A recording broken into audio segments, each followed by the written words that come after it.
Have you ever stood at the edge of a decision, feeling a knot tighten in your chest? Your thoughts race, scenarios of failure unfold, and an invisible hand grips you, whispering, "What if you fail?" This is fear, a deeply ingrained survival instinct, a primal whisper meant to protect us from danger. But in the modern world, it often becomes a barrier, preventing us from seizing opportunities, from truly living. Fear is an old companion, born from our ancestors who faced dangers that threatened their very survival. Predators, storms, famine. Today, those threats are mostly gone, but fear remains. It's no longer lions lurking in the shadows. It's the fear of rejection, judgment, failure, and the unknown. We hesitate, overthink, and avoid risks because fear convinces us that discomfort is a threat when, in truth, it's a sign of growth.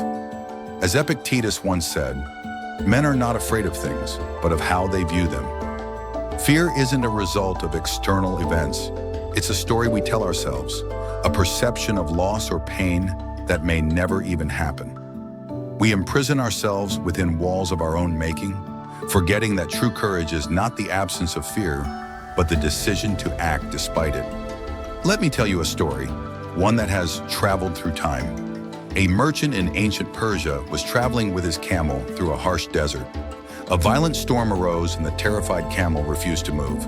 The merchant, tired of urging and coaxing, whispered calmly, "Storms pass, but the journey remains. Step forward." The camel hesitated but moved, step by step, through the storm.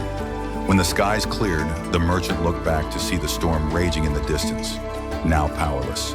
The merchant knew, fear is the storm, but courage is the step forward. How often do we stand paralyzed before life's storms? We hesitate, calculate, and talk ourselves out of action. We become victims of our own thinking. The great Roman general Julius Caesar once remarked, "The die is cast." He said this as he crossed the Rubicon River, a choice that risked everything but led to greatness. The lesson is simple. Bold decisions shape destinies. Hesitation leads nowhere. But why do we hesitate? Psychologists call it loss aversion, the tendency to fear loss more than we desire gain.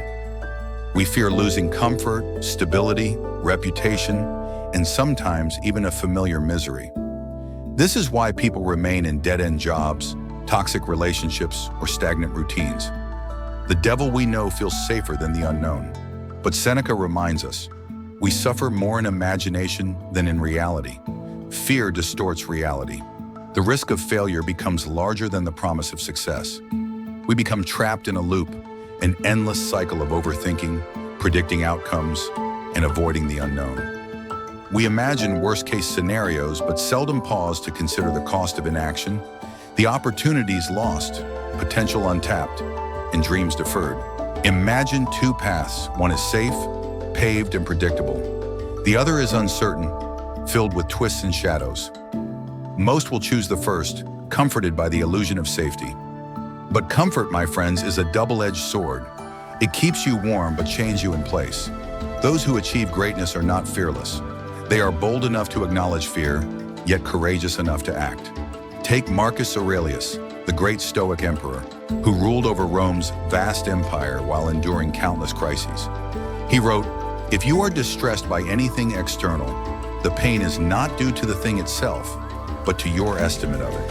And this you have the power to revoke at any moment." Marcus faced fear, doubt, and uncertainty, yet he chose action. He chose resolve. And in doing so, he transformed adversity into greatness. Ask yourself, what is it you fear? Is it failure, rejection, uncertainty? Realize that the only true failure is the failure to try. A life lived cautiously may be comfortable, but comfort never changes the world. It never changes you. Life rewards the bold, the ones who step into the storm, who cast the die, and who, despite trembling hands, move forward. Let me share one final story. A young warrior approached a wise old sage and asked, "How can I conquer fear?" The sage smiled and led him to a roaring river. "Step in," the sage commanded. The warrior hesitated but obeyed. Cold water rushed over him, numbing his legs. "Take a step forward," the sage urged. The warrior, shivering, stepped deeper. Water surged to his waist, then chest. Panic flashed in his eyes. "One more step," the sage insisted. The warrior stepped, but instead of drowning, he found himself on the other side, the river behind him. The sage chuckled. "Fear is the river, courage is the step forward." Life is a river, ever flowing, unpredictable. Fear may whisper, but courage roars. The only way to conquer fear is to face it, to act, and to rise above it. We cannot escape fear, but we can choose not to be ruled by it. The power is in your hands. Cast the die. Cross the river. Step forward.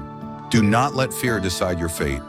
The journey may be uncertain, but greatness is born on uncertain paths. The storms will pass, but your resolve must remain.